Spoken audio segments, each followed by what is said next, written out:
আগামীকাল মধ্যরাতে শেষ হচ্ছে ইলিশ ধরার ২ মাসের নিষেধাজ্ঞা। তাই নদীতে নামার প্রস্তুতি নিচ্ছেন জেলেরা। নৌকা ও জাল মেরামতে পার করছেন ব্যস্ত সময়। ২ মাস মাছ ধরা বন্ধ থাকায় কর্মহীন ছিলেন এসব জেলে। ইলিশ অভয়শ্রম কর্মসূচির আওতায় চাঁদপুরের পদ্মা মেঘনা নদীর ৭০ কিলোমিটার এলাকায় মাছ ধরা বন্ধ ছিল। আগামীতে ইলিশ উৎপাদন বৃদ্ধি পাবে বলে আশা করছেন মৎস্য বিভাগ।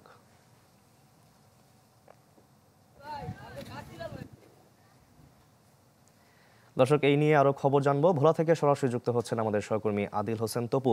তপু, জেলেদের প্রস্তুতি, ব্যস্ততা সব মিলিয়ে সবকিছু খবর জানাবেন।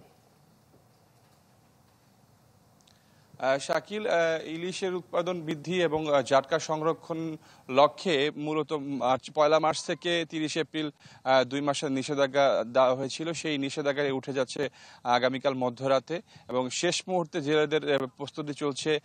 জেলেরা তাদের জাল নৌকা নিয়ে তারা কিন্তু একরকম প্রস্তুতি নিয়েছেন এবং তারা গত কয়েকদিন ধরে তাদের নৌকা জালগুলো মেরামত করছেন এই নদীতে মাছ ধরতে যাওয়ার আশা, এবং নদীতে নেমে তারা নদীর সাথে একটা মিতালি করে ইলিশ মাছ সহ অন্যান্য মাছ ধরে তাদের এই ২ মাসের যেই ঋণের দেনা কিছুটা হলো শোধ করতে তারা প্রস্তুতি নিয়ে রাখছেন। জেলেরা বলছেন তারা এই বছর যেই ২ মাসের যে ঘাটতি, সেই ঘাটতিটি আসলে এই মাছ ধরে পূরণ করতে চায়।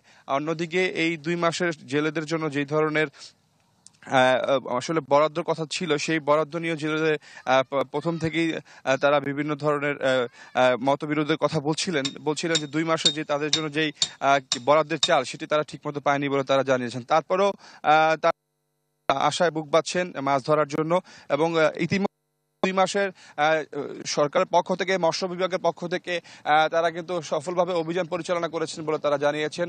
কোস্টগার্ড, নৌ পুলিশ সহ মৎস্য বিভাগে তারা অভিযান চালিয়েছেন এবং প্রচুর পরিমাণ জাল সহ বিভিন্ন আটক করেছেন এবং এই বছর তাদের লক্ষ্যমাত্রা ৬ লক্ষ মেট্রিক টন, সেটি তারা পূরণ করতে পারবে বলে ধারণা করছেন মৎস্য বিভাগের পক্ষ থেকে। তো শাকিল, এই ছিল ভোলা থেকে। জি, ধন্যবাদ আপনাকে আমাদের সঙ্গে যুক্ত হওয়ার জন্য। ১, ২, ৩ ঢাকায় জমি জিতে নিন ১০০% ক্যাশব্যাক সহ ২০ কোটি টাকার পুরস্কার।